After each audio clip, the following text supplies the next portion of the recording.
Hello and a heartfelt welcome to DR.LAURA's Health Haven. I'm DR.LAURA, your companion on this incredible journey to thriving as we age. And today I'm so excited to share something with you that could truly transform how you experience your golden years. By age 60, most adults have already lost 20-30% of their muscle mass, and no one told them. There's something heartbreaking I've seen again and again in my clinic. A man or woman walks in, early 60s, maybe mid 70s, still sharp, still spirited, but something's off. They're tired, stiff, maybe a little foggy. They brush it off as just aging.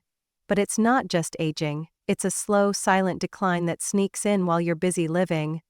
It shows up in the way your knees ache when you stand, the way you forget where you left the keys, the way your body feels less like yours. And here's the worst part. Most people don't even know it's happening until it's too late. Let me ask you something. When was the last time you felt strong in your own body?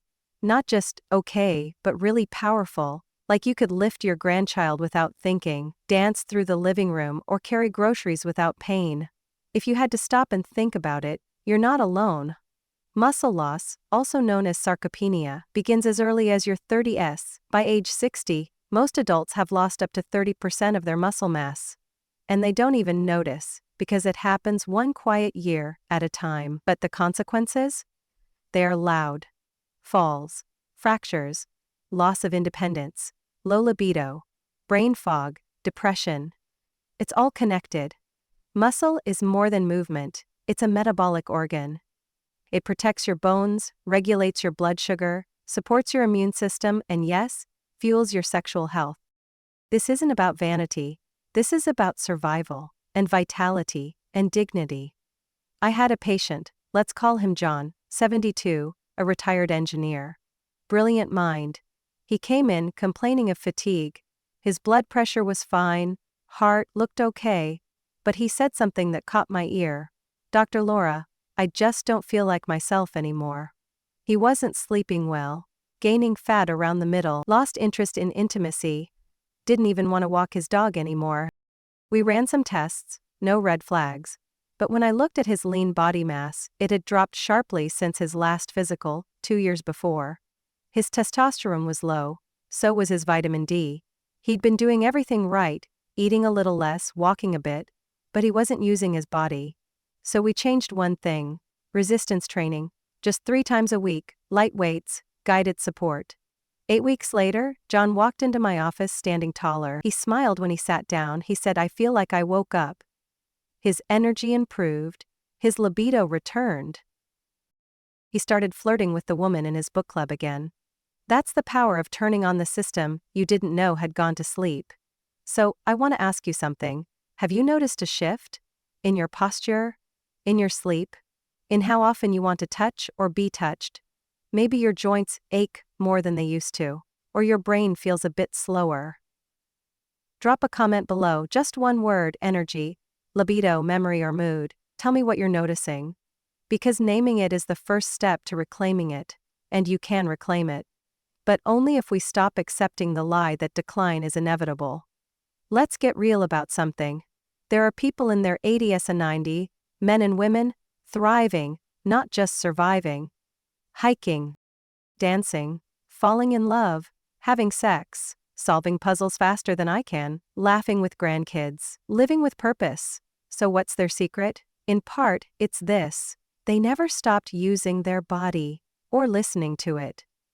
Look at the blue zones, regions in the world with the longest living populations.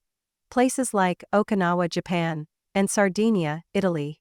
People live well into their 90s with minimal chronic disease. They don't slow down at 60. They stay active, physically, socially, and intimately. They keep their muscles engaged, their hearts open, and their minds curious. A Harvard study that tracked people for over 80 years found that movement, intimacy, and meaningful connection were the strongest predictors of long-term happiness and health. Not cholesterol, not genetics, not wealth. So why don't we age this way in the West? Because we treat age like a diagnosis. We expect weakness, we expect illness, and we stop doing the very things that kept us alive in the first place. I want you to think about someone in your life, maybe a parent, an older friend, even yourself. What was the moment they started to fade? Was it after a fall? After retiring? After losing a partner? Often, it's not the body that gives out. It's the story we've been told about what aging looks like. Let me tell you about Carol, 67. She was a retired nurse. Spent decades caring for others. When she came to me, she said, "I feel invisible, like I'm not a woman anymore." She wasn't sick, but she was shrinking, emotionally, physically, sexually. We started with one question: what would make you feel powerful again? Her answer surprised even her. "I want to be able to carry my groceries without help." So we built a plan: strength training, pelvic floor activation, protein support, and yes, reconnection with her sexual body. 6 months later, Carol didn't just carry her groceries, she joined a women's hiking group. She dyed her hair red. She even booked a solo trip to Costa Rica. Because aging didn't steal her joy. Disuse did. So I want to ask you, what's one thing you used to do, physically, sexually, socially, that you miss? Write it in the comments. Let's name it together. Is it dancing? Biking? Waking up excited? It's not too late. Your body remembers. It just needs an invitation.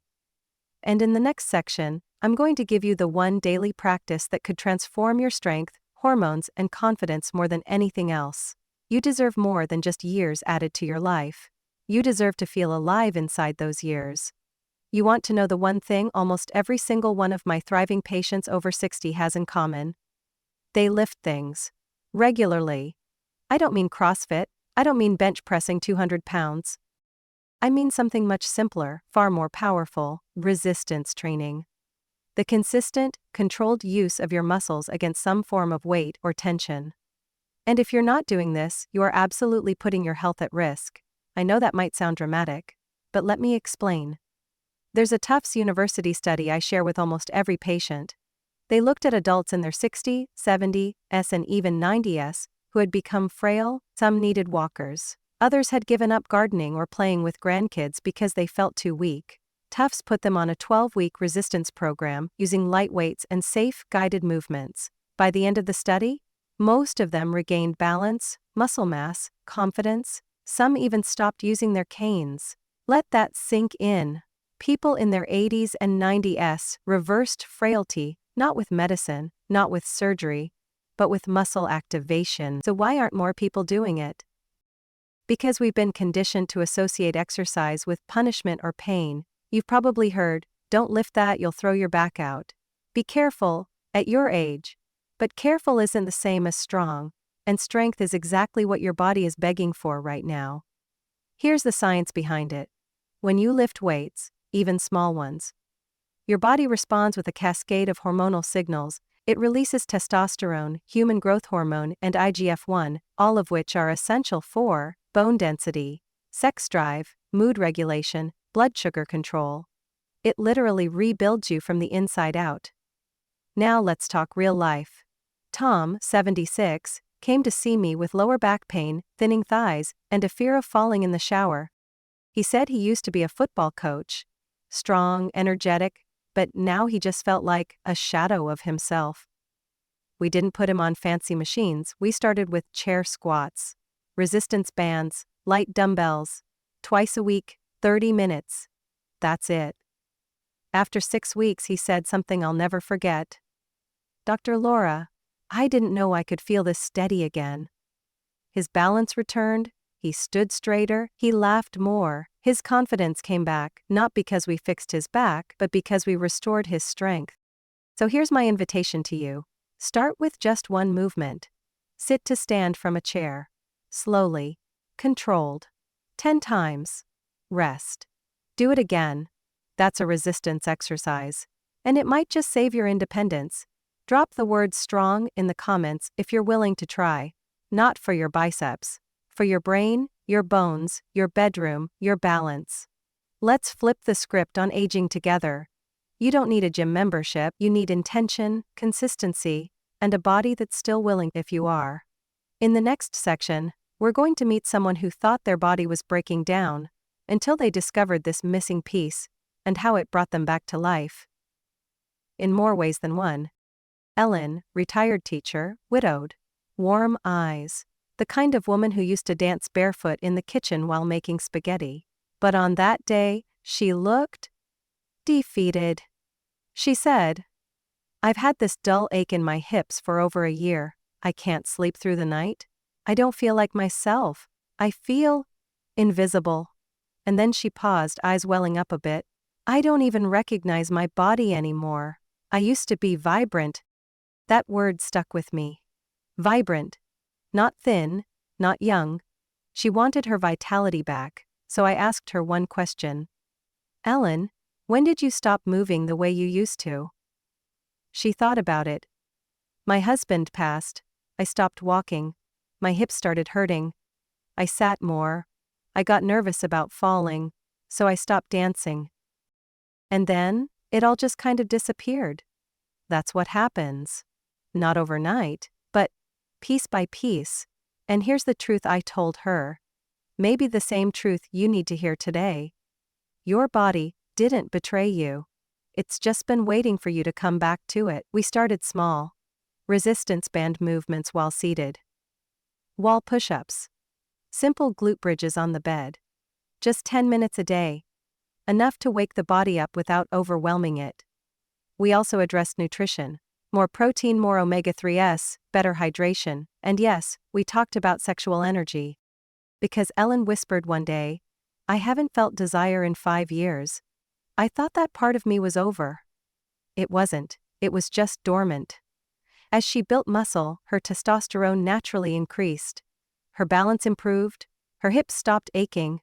But something even more beautiful happened. She started wearing color again. She took herself dancing.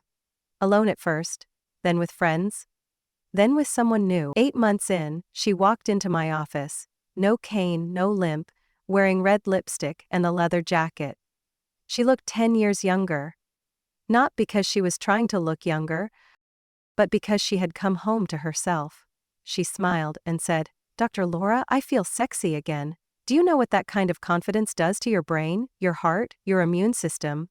Studies from Yale and the Mayo Clinic show that people who feel socially and sexually connected after 60 have lower rates of depression, stronger cognitive function, and better heart health. Because how you feel in your body, that sense of connection, pride, possibility, it isn't vanity, it's biology. So I want to ask you, and be honest. When was the last time you looked in the mirror and liked what you saw? Not because it was perfect, but because it was you, awake and alive? Drop A in the comments if you're ready to feel that again, or maybe for the first time in years. You're not too old. You're not too far gone. Your body is not broken. It's just waiting for a reason to rise. And in the next part of this journey, I'm going to tell you exactly why muscle isn't just about movement. It's your most powerful organ of longevity. What's coming next might completely reframe how you think about aging and your future. Let me ask you something strange. If your muscle were money, how rich would you be right now?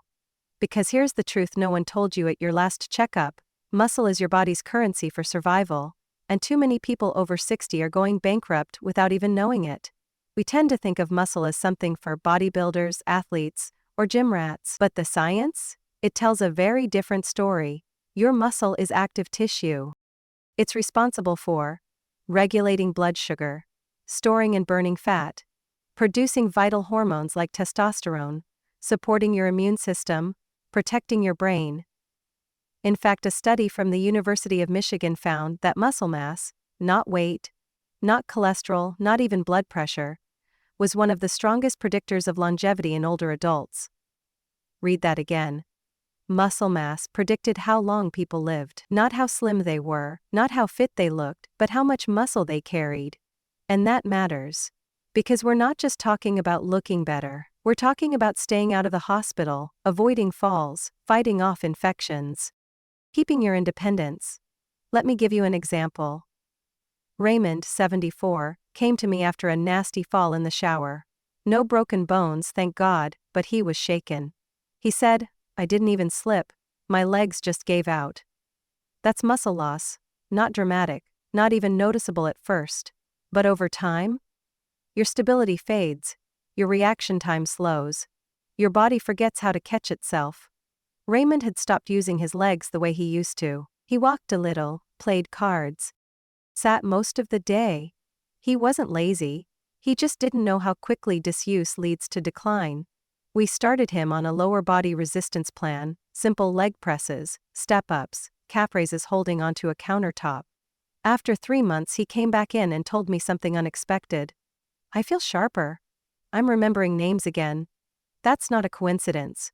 Muscle mass supports neuroplasticity, your brain's ability to stay adaptable. A 2021 study in the journal Frontiers in Aging Neuroscience showed that older adults who maintained skeletal muscle mass had significantly better memory and executive function than those who didn't.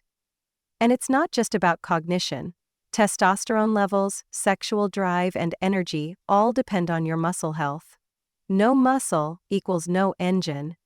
And when your engine slows down, so does everything else. So let me ask you, how rich is your metabolic bank account? Are you making daily deposits? With movement, resistance, quality protein? Or have you been withdrawing energy without replacing it? Drop the word build in the comments if you're ready to start investing in your strength again. Even if it's just one small move today. Because this isn't about six-packs, it's about safety, sex drive, and staying sharp enough to remember the names of your You can have that. But not if you stay still. Not if you wait. The longer you delay muscle building, the more you lose, and the harder it becomes to get it back. You don't need hours a day, you need intentionality, consistency, and the belief that your body is still worth investing in. In the next section, we're going to talk about the connection between muscle, hormones, and your mood, and why what's going on inside might be more powerful than you ever imagined. Because what you're feeling, it might not be just aging, it might be a hormonal imbalance begging for strength. Let's clear something up right now. Hormones are not just a women's issue, they're a human issue. And after 60, they affect everything. From how you sleep, to how you love, to whether or not you even feel like getting out of bed in the morning. The truth? If you're over 60 and haven't had your hormones looked at, you're walking around in the dark. Now we've all heard about menopause, hot flashes, mood swings, low libido, but what about andropause? That's the gradual drop in testosterone and DHEA that many men, and yes, some women, experience after 50. But no one talks about it. There's shame, confusion. And the symptoms? They get mislabeled as just getting older. You might recognize them: low energy, brain fog, loss of muscle, irritability, erectile changes, sleep issues, low motivation. Sound familiar? You're not lazy, you're not losing your edge, you're not broken. You're probably hormonally imbalanced. Let me tell you about Joseph, 66, a former trial attorney. Driven, smart, used to run circles around his colleagues. When he came to me, he looked tired, and not just physically. He said, "I feel like my spark is gone. I don't even care about the things I used to love." We tested his free testosterone levels. They were well below the functional range, not enough to raise a flag with his primary doctor, but low enough to cause exactly the symptoms he described. His DHEA was depleted, cortisol, the stress hormone, was sky high, and his sleep hormones like melatonin were barely showing up. So we created a plan. We started him on strength training 3 times per week. Remember, resistance training naturally raises testosterone. Zinc and magnesium, which are precursors to hormone production. Adaptogenic herbs like ashwagandha and rhodiola, and most importantly, real food, healthy fats, quality protein, cruciferous vegetables, for detox support. We also brought in mindfulness and breathwork to calm cortisol. Within 2 months, Joseph started laughing again, sleeping deeper, dreaming again, reconnecting with his wife. "Dr. Laura," he said, "I don't just feel like myself again, I feel better than myself." And that's the magic, because your hormones don't just regulate your sex drive, they control your immune system, your bone health, your cardiovascular health, and your mental clarity. A Mayo Clinic review showed that hormone replacement therapy, combined with resistance training, had dramatically greater outcomes in aging adults than either one alone, especially in the areas of muscle mass, bone density, mood stability, cognitive protection. But you don't always need prescriptions to start shifting your hormones. You need movement, sleep, recovery, and nutrient density. And you need to stop thinking of hormone health as optional. Because it isn't. It's life-giving, it's liberating, and it's one of the biggest reasons why some people thrive at 70, while others barely get through the day. So I want to ask you, with no shame, just honesty, when was the last time you felt fully you? Like your energy matched your ambition? Like your body wanted what your heart still dreamed about? Drop the word hormones in the comments if this resonates. Let's break the silence on this together. Because you don't have to keep guessing what's wrong. Your body is trying to tell you. And I'm here to help you listen. In the next section, we're going to go even deeper.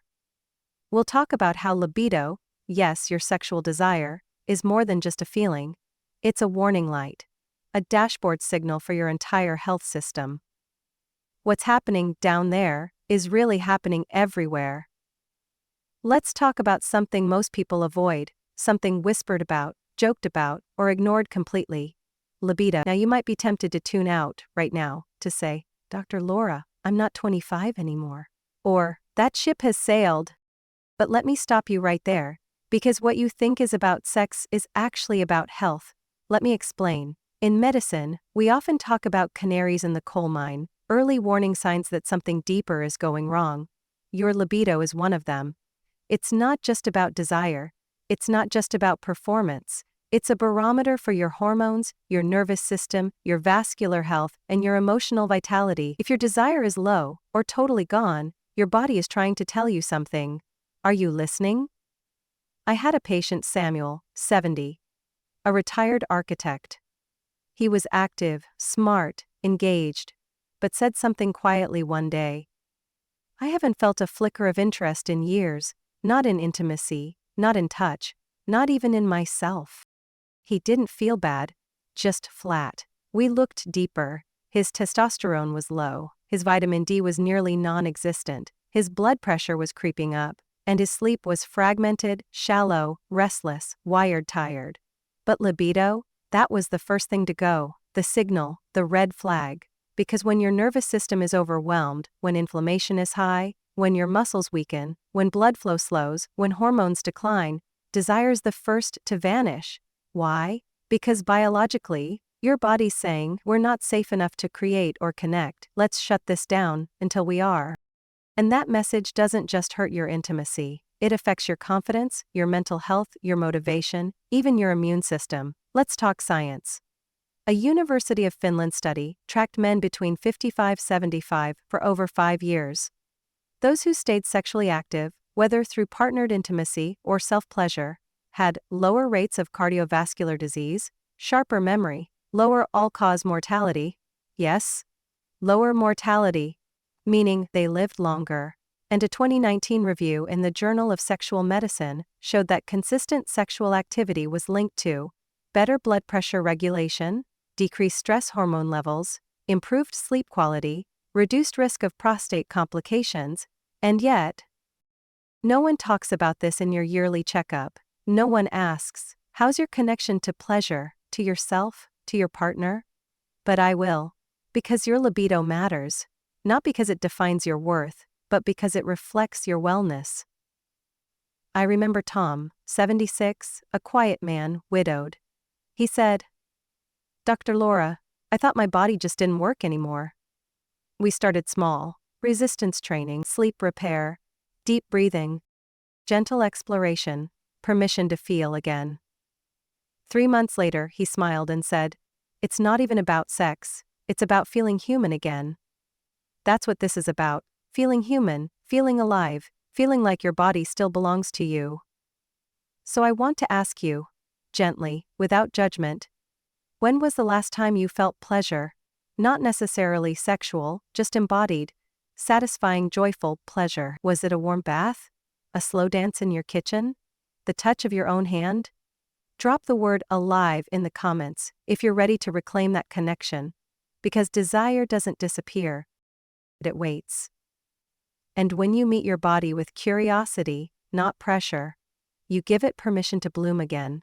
In the next section, we'll dive into exactly what to eat, how to fuel, and what nutrients you may be missing. Because yes, food affects your strength, your hormones, and your libido too. Let's keep going. the best chapters of your life might still be ahead.